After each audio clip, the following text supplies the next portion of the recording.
My friends, each of us is given a limited portion of time, a treasure more valuable than gold, more fleeting than the wind. Yet how carelessly we spend it. We speak of killing time, as if it were our enemy, not realizing that in doing so, we are slowly killing ourselves.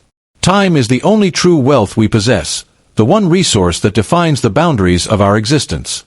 Every breath we take draws from its limited supply. We are born with an unknown amount of it, yet we live as though it were infinite.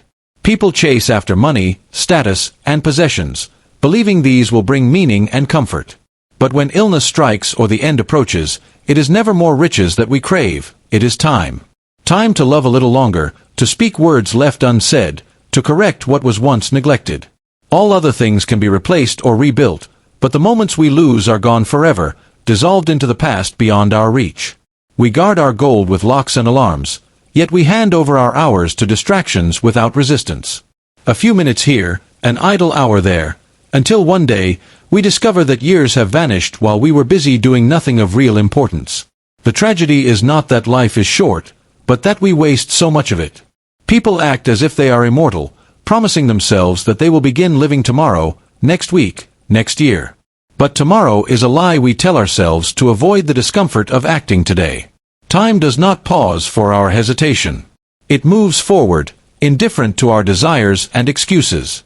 Each sunrise is a silent reminder that another day has been spent, whether wisely or not.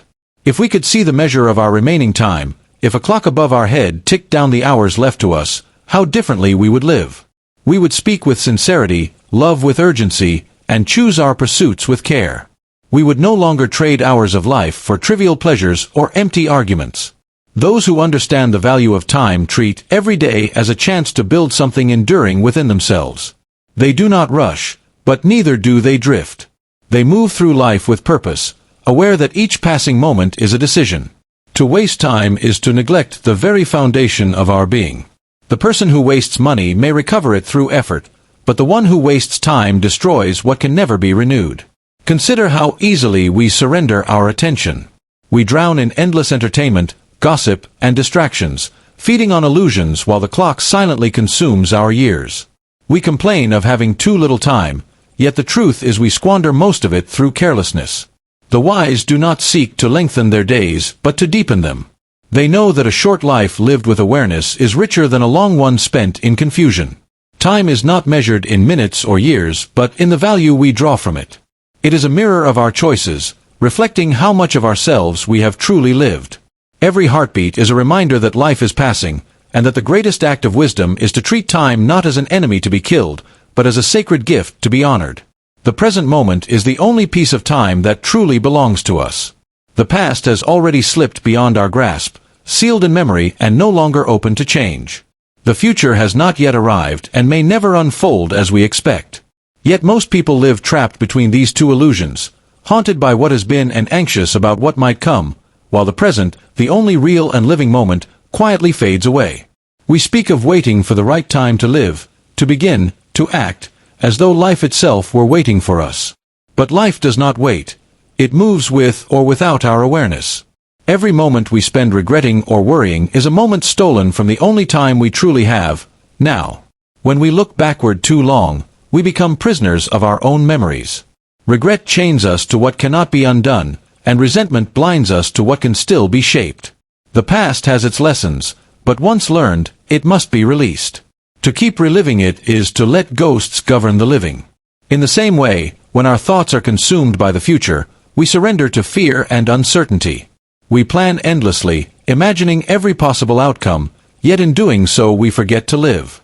The mind spins in endless circles of what if, while the present moment, full of clarity and truth, passes unnoticed. To master the present is to reclaim power over the self. It is to accept that this moment, this breath, this action, is the only reality in which we can act, choose, or change anything. The present is the meeting point of all time, the place where the past's influence and the future's potential converge. What you do now is the seed of every tomorrow. What you neglect now is the beginning of every regret. Therefore, to live well, one must be rooted in the present, neither fleeing backward nor reaching forward in restless desire. This awareness does not mean rejecting reflection or foresight. It means giving each its rightful place. We may remember the past, but we do not dwell in it. We may prepare for the future, but we do not live in its shadow. The wise learn to stand fully in the present, steady amid change, unmoved by fear or longing. Such presence is not passive, it is the highest form of action. It means being awake to what is before you, responding with intention, and finding meaning not in distant goals but in the act of living itself. Each day is made of countless moments, each offering a choice, to drift in distraction or to awaken to reality. The person who masters the present moment does not waste energy on what cannot be changed or what has not yet come. They are alive in every sense, calm, alert, and grounded in the truth of now, which is the only place where life truly happens. Discipline is the foundation upon which a meaningful life is built, for without it, we are at the mercy of every passing desire and fleeting impulse. The mind, left unchecked, drifts toward whatever pleases in the moment, neglecting what is necessary or lasting. Distraction is always ready to claim our attention, subtle and persistent, promising comfort, amusement, or escape, while quietly stealing the most precious resource we have, our time. To live fully, one must learn to govern the mind, to exercise restraint, and to place purpose above pleasure. True freedom is not the absence of rules but mastery over oneself, the ability to choose actions aligned with one's highest intentions rather than the whims of the moment. Every action begins in thought, and the untrained mind is a fertile ground for chaos. Impulses rise like waves, pulling us toward instant gratification, whether in overindulgence, procrastination, or idle distraction. These impulses, though momentarily satisfying, leave a residue of regret and lost opportunity.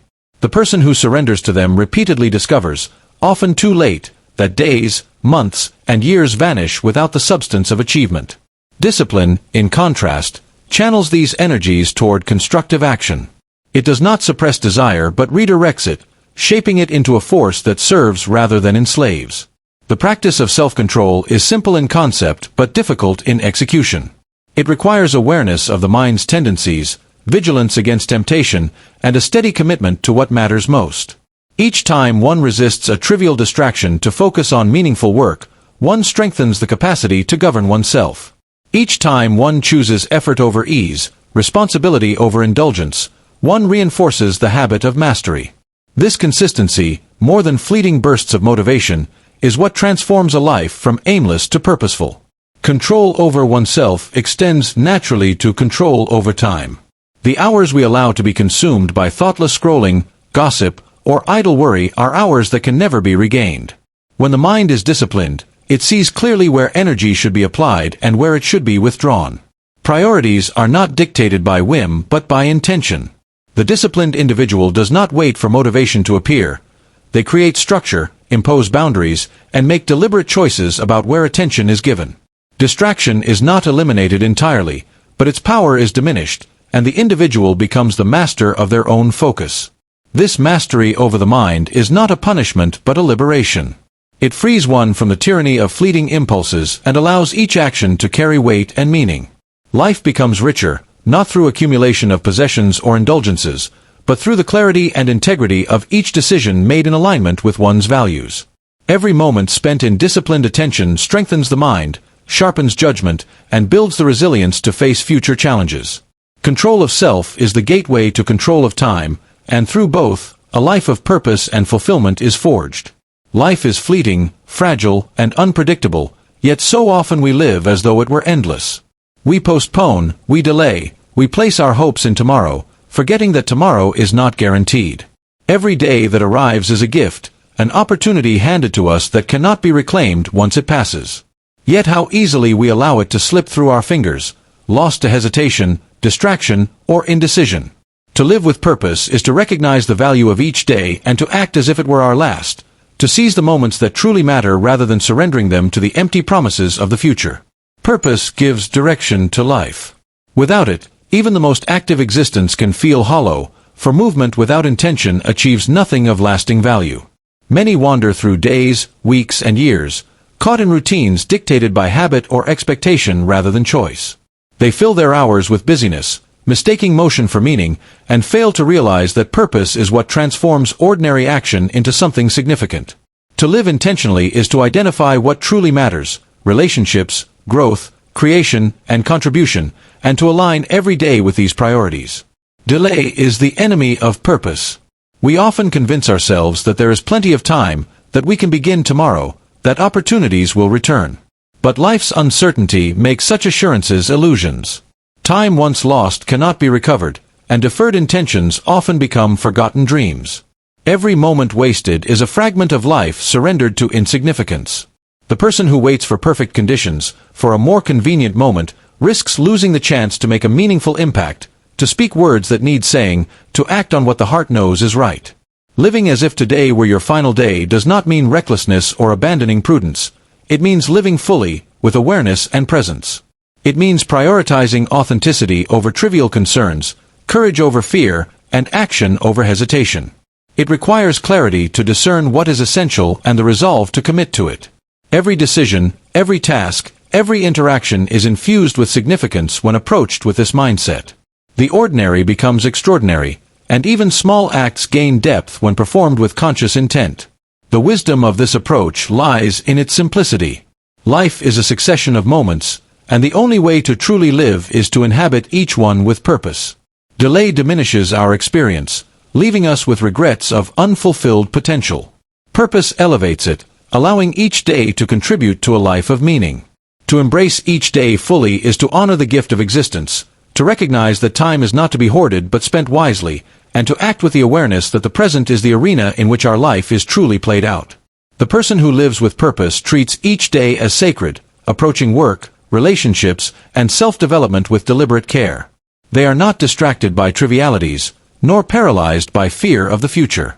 They understand that the fullness of life is measured not in years, but in the quality and integrity of how time is spent. By living with purpose and rejecting delay, one ensures that each day contributes meaningfully to the story of a life well lived, and that no moment is surrendered to the empty promise of someday.